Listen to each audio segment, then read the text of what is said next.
Hello everyone, welcome to Online Help Guide. Today in this video, I'm going to show you how to sign into Stockton Mortgage account.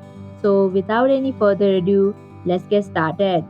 First of all, open up a web browser. Now in the search bar, type in stockton.com. After you come across this official page, click on the three horizontal lines in the top right corner. Here, click on Get Started option. Then tap on Sign In option. Here you'll have to enter your email address associated with your account and your valid password. If you do not remember your password, then you can click on Forgot Your Password link. Also, if you do not have an account yet, then you can click on Register link.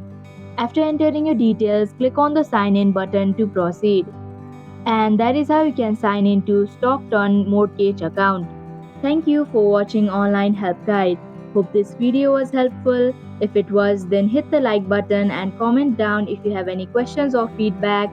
Also, if you are new to our channel, subscribe and hit the bell icon so that you don't miss our upcoming videos.